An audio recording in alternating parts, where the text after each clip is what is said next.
Thérèse Lampérière et André Féline, Psychiatrie de l'adulte.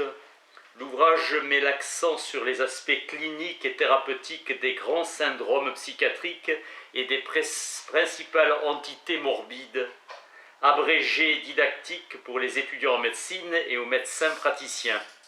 Chaque praticien dans un examen psychiatrique en marque le déroulement par sa subjectivité, singularité d'une relation interpersonnelle, le vecteur est verbal, entretien libre et non directif, dimension de l'écoute et observation de la mimique, des gestes et du comportement.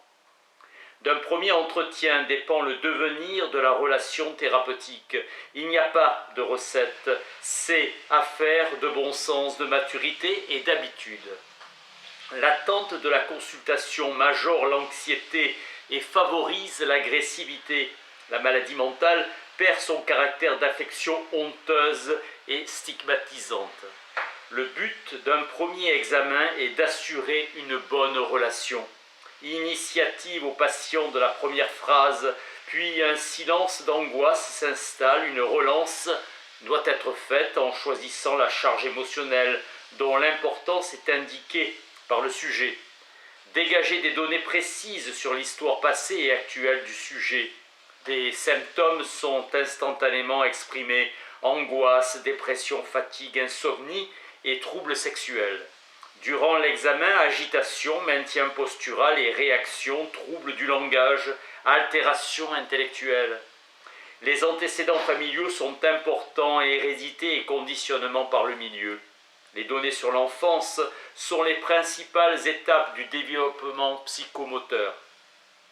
Données ethniques et qualité de l'éducation morale, connaître les étapes de la vie sentimentale et sexuelle, renseignements sur la vie familiale, les pôles d'intérêt et les relations amicales ou professionnelles, recherche d'antécédents psychiatriques ou somatiques, traumatisme, alcoolisme, crise, toxicomanie, allergie. Le premier entretien ne déboucha pas sur des conclusions définitives, caractère provisoire de la détente du premier examen. Après 45 minutes, proposer un nouvel entretien, confusion, démence, intention suicidaire, conduite délirante peuvent être observées. Le premier entretien inaugure une relation thérapeutique. L'examen est un relevé des symptômes du patient. Karl Jasper souligne que l'interprétation des symptômes doit être considérée comme un moyen de comprendre plutôt que comme une explication causaliste. Ne pas isoler les symptômes, mais les considérer dans leur connexion et les interpréter dans une perspective fonctionnelle. Les troubles de la présentation comme la tenue vestimentaire, d'un maniérisme exagéré, désuet, des schizophrènes ou de l'expression comme les mimiques exagérées, le regard traduit les états affectifs. L'angoisse et la peur se traduisent par une crispation du visage et un regard tragique. Extase du délirant mystique ou revendication dédaigneuse du paranoïaque.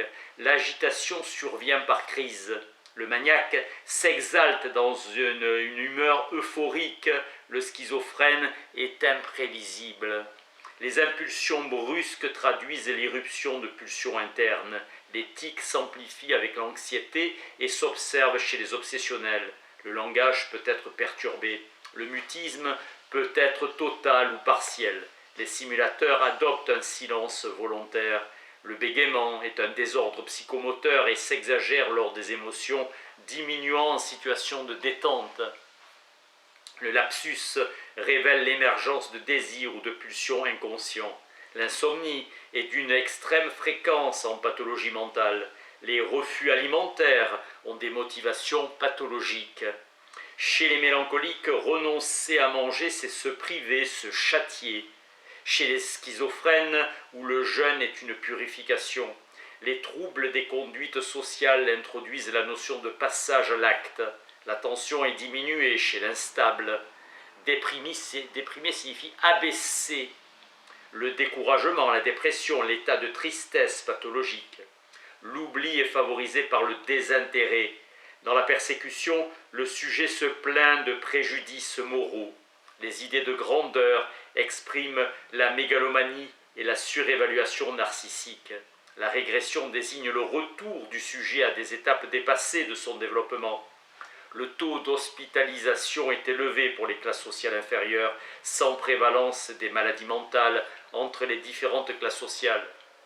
Les névroses se manifestent par des symptômes tendant à neutraliser l'angoisse. L'agressivité donne lieu à des manifestations d'opposition et d'intolérance.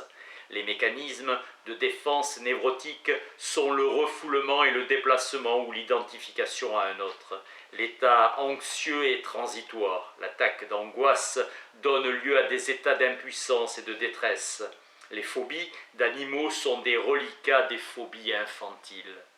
Dans son organisation, la phobie, la situation redoutée, a pour chaque patient une signification inconsciente spécifique.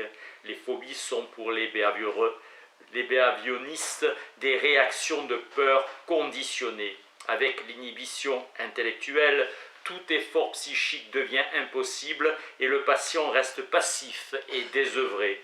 La fatigue permanente se trouve chez les personnalités égocentriques, hyper-émotives et dépendantes, allant de médecin en médecin, à mettre en relation avec des situations que le patient ne peut assumer, mariage, épisodes conflictuels. L'évolution de l'hystérie est conditionnée par le milieu. Un traumatisme révèle une névrose latente. Il importe de situer l'événement dans l'histoire personnelle du sujet. Avoir une juste appréciation des symptômes. L'hystérique âgé devient hypocondrique chronique.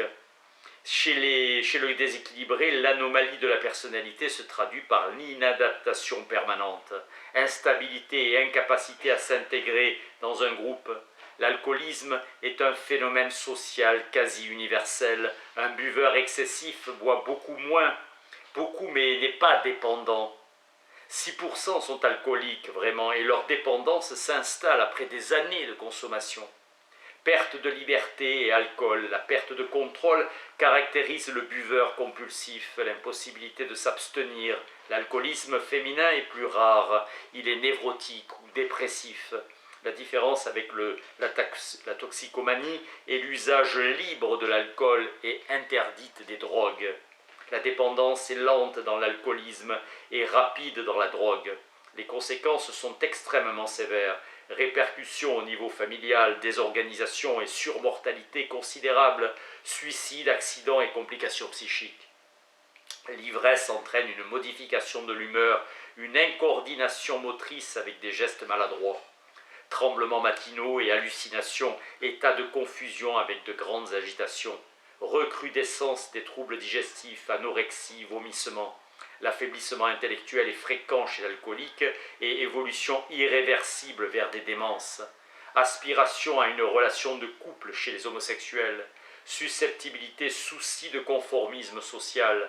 Absence d'agressivité manifeste sont les traits dominants. Le masochisme doit son nom à l'œuvre de Léopold von Sacher-Masoch et se définit par la subordination à la jouissance sexuelle à la souffrance infligée par autrui.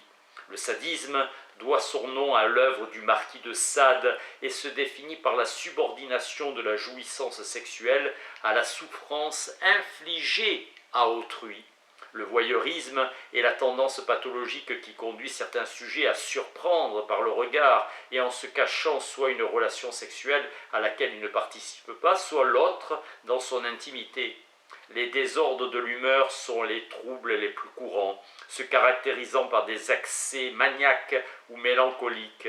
La pensée maniaque se caractérise par le désordre et le trouble de l'activité. L'insomnie est constante, modification de l'humeur, morosité, fatigue agressive, exaspération, pleurnicherie, hospitalisation des patients présentant un état mélancolique sévère. Les déprimés présentent des troubles du sommeil, psychothérapie pour les dépressifs mineurs, le suicide 15 pour 1000 décès. Pour 100 suicides réussis, 72 hommes et 28 femmes. Plus le sujet est âgé, plus le suicide réussit. La pendaison est le mode le plus fréquent chez l'homme et la noyade chez la femme. Geste ambivalent, porteur de revendication et d'un désir de mort. la tentative de suicide est beaucoup plus fréquente. 1,5 pour 1000 habitants, 30% sont des récidivistes. Ingestion de médicaments, la réussite du suicide est plus élevée chez l'homme. La schizophrénie se distingue par la dissociation, dislocation de la vie psychique qui exprime une souffrance psychologique intense, isolement social. Le milieu familial est le lieu où s'articulent les premières relations interpersonnelles basées sur un intense besoin de sécurité. Perte du sentiment d'individualité, les troubles de la pensée, de l'affectivité et du langage, désir de repousser tout contact. La rêverie infiltre progressivement toute l'activité psychique du sujet, distorsion du jugement et prolifération imaginaire, désocialisation majeure, déficit mnésique chez le malade d'Alzheimer, perdant ses objets familiers et s'égare dans la rue. L'anxiété peut dériver en préoccupation hypocondriaque ou en rumination à thème de dévalorisation, épisode dépressif, suicide du vieillard dans un contexte dépressif. La psychanalyse de groupe, avec un psychanalyste et plusieurs patients, il centre son attention sur la relation entre les participants. Moreno a élaboré le psychodrame qui se fonde sur une représentation dramatique de la réalité, moyen privilégié d'expression de l'individu dans une situation de groupe. Merci.